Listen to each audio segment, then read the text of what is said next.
चिंच चटणी वर्षभर टिकते आणि चवही जबरदस्त लागते। चला तर मग आपण झटपट याची रेसिपी पाहून घेऊया। अशा पद्धतीने साल काढून घ्यायचे आहे, बघू शकतात अशा पद्धतीने घ्यायची। चला तर दुसरा आपण मसाला बनवून घेऊया। इथे मी गॅसवर कढई ठेवलेली आहे, त्यात आता मी बडीशोप टाकून घेते।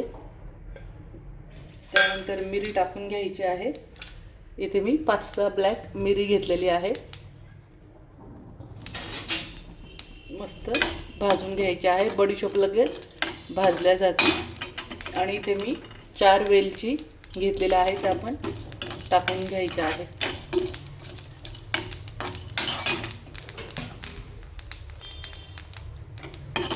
बघू शकतात लगेच भाजल्या गेलेला आहे। आता आपण हे काढून घेऊया। मग आता एका त्याच कढईमध्ये गूळ टाकून घ्यायचा आहे। इथे मी पावशेर गूळ घेतलेला आहे।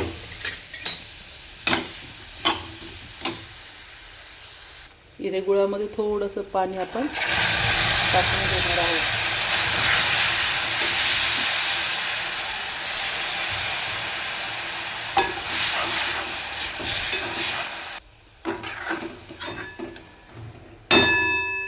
गूळ पगळतोय तोपर्यंत आपण जे आपण बडीशोप आणि मिरी घेतली ती कुटून घेऊया।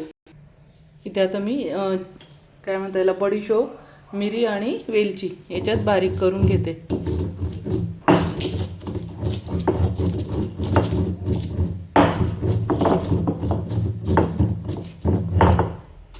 बघू शकता की 1 सेकंदात मस्त छान बारीक पावडर झालेली आहे।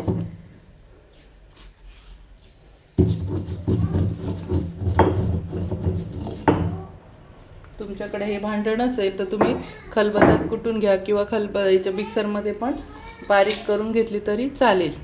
आता ही पावडर आपण गुळाच्या याच्यात टाकून, जे आपण बडीशोप आणि काळी मिरी आणि वेलची दळून घेतली आहे ती यात टाकून घ्यायची आहे।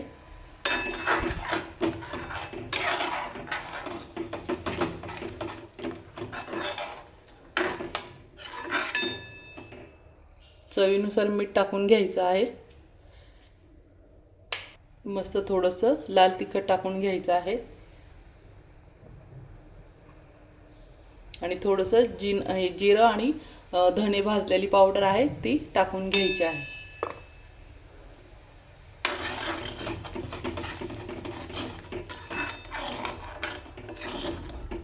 गूळ पगळू द्यायचा आहे आणि याला एक उकळी आणून घ्यायची आहे।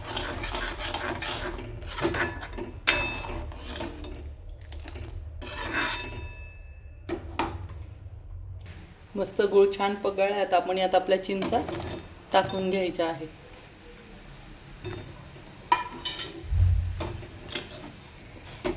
त्या चिंच मस्त याच्यामध्ये शिजवून घेऊया।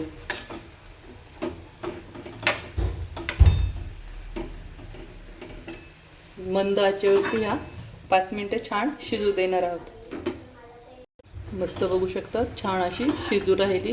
आता इथे तुम्हाला याची अशी जी आहे हा पाक हवा असेल तर असंच इथे बंद करा, किंवा थोडं कोरडं पाहिजे असेल तर अजून 2-3 मिनिटं शिजू द्यायची आहे।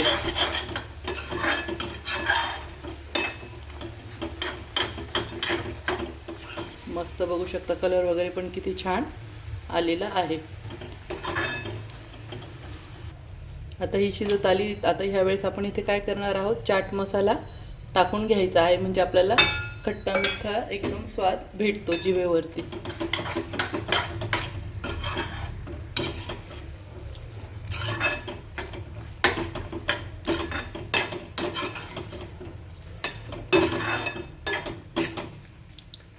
मस्त ही झाली आता आपला पाकातली चिंच।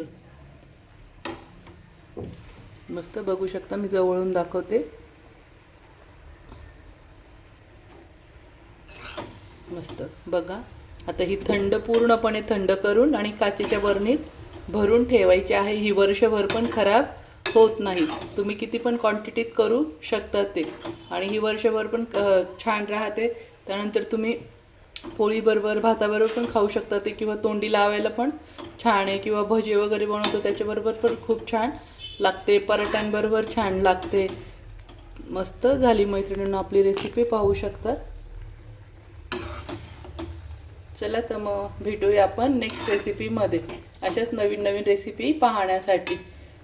तोपर्यंत मस्त खा, मस्त राहा आणि अशाच नवीन रेसिपी पाहण्यासाठी माझ्या चॅनलला लाईक करा, सबस्क्राईब करा आणि शेअर करा. बाय मैत्रिणींनो.